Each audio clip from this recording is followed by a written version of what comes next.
Please welcome the President of the Democratic Republic of the Congo, Felix Antoine Tshisekedi.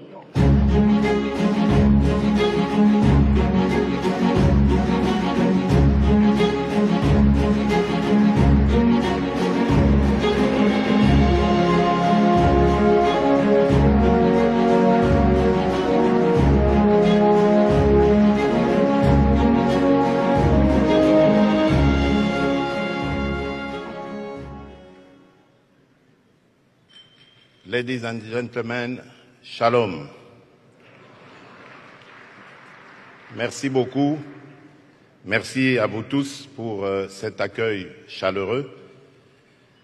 À Madame la Présidente Besti Bernskorn, ainsi qu'à tous les leaders de EPAC, merci de m'avoir associé à cette grande conférence.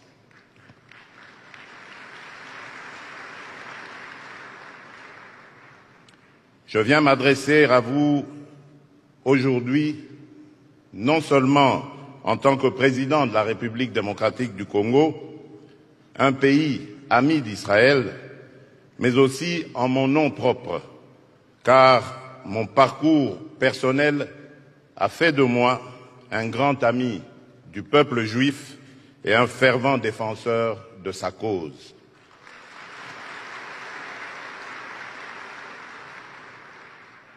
Par ma foi chrétienne qui tire sa source dans la relation entre le Créateur, l'Éternel et le peuple juif, j'ai le plus profond respect pour le caractère prophétique de l'histoire de ce peuple et de son destin.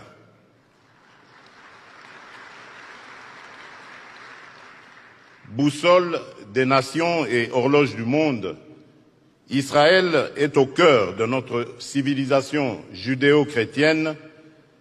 Vous comprenez donc mon attachement particulier envers la nation d'Israël, son peuple ainsi que la ville sainte de Jérusalem, selon qu'il est écrit dans le psaume de David, « Priez pour la paix de Jérusalem ».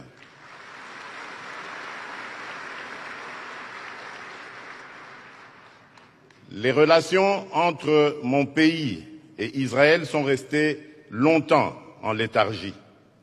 Nous avons pourtant d'énormes domaines de convergence, d'intérêt sur les plans sécuritaires, économiques, culturels et scientifiques.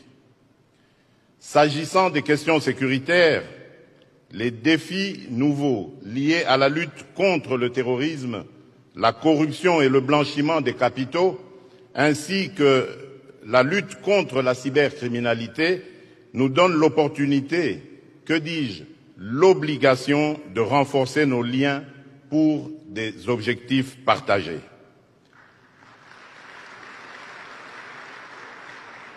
Je désire tisser avec Israël des liens forts et une alliance dans laquelle mon pays sera une bénédiction pour la nation d'Israël, selon la promesse de l'Éternel qui dit à Abraham dans Genèse 12, verset 3, « Je bénirai ceux qui te béniront ».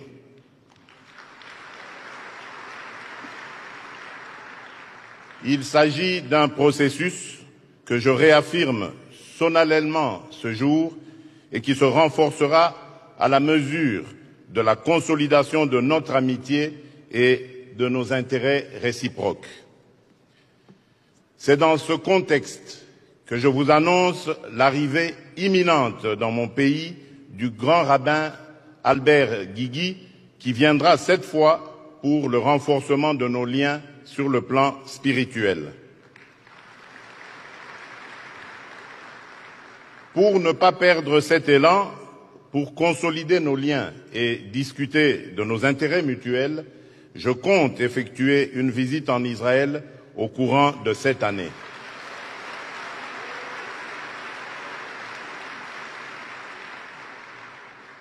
Aussi, après plus de 20 ans sans une représentation au niveau adéquat, je procéderai dans les prochains jours à la nomination d'un ambassadeur extraordinaire et plénipotentiaire auprès de l'État d'Israël.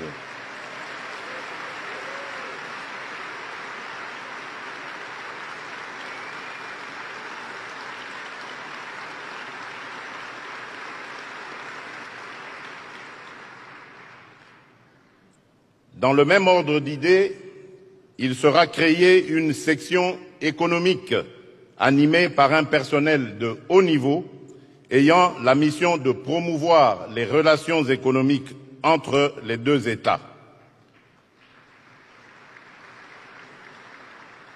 Notre ambassade étant à Tel Aviv, je ne trouve aucun inconvénient à ce que la section économique soit installée dans la ville bénie de Jérusalem.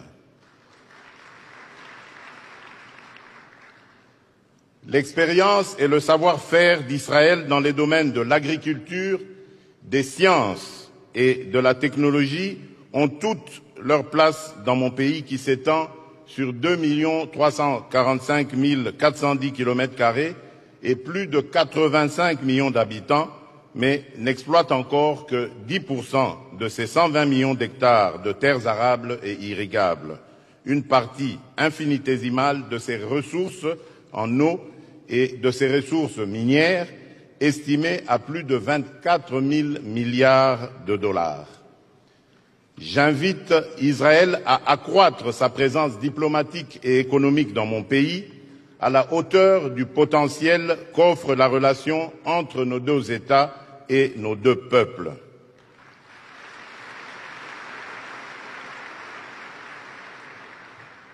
Depuis toujours, l'histoire d'Israël me fascine et m'enseigne, qu'il s'agisse du roi David, en passant par les premiers ministres Ben Gourion et Golda Meir, Yitzhak Rabin et Shimon Peres, ou encore le général Moshe Dayan et tant d'autres héros de l'histoire humaine, cette nation est une source d'inspiration.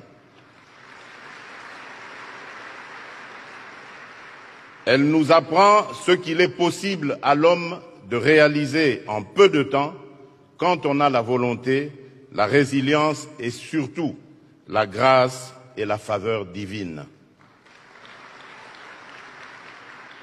Chers amis, je ne terminerai pas mon allocution sans féliciter le pays hôte de ce forum, les États-Unis d'Amérique, qui a toujours été une bénédiction pour le peuple d'Israël.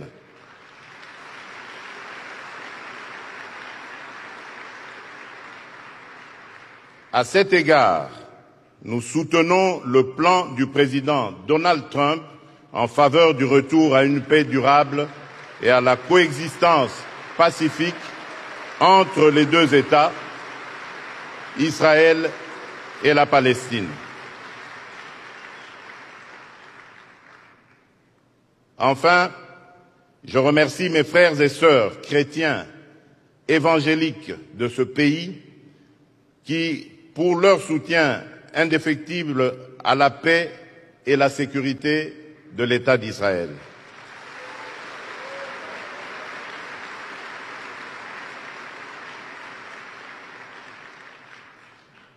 Que Dieu vous bénisse, que Dieu bénisse Israël, que Dieu bénisse l'amitié entre les peuples d'Israël, des États-Unis et de mon pays, la République démocratique du Congo. Je vous remercie.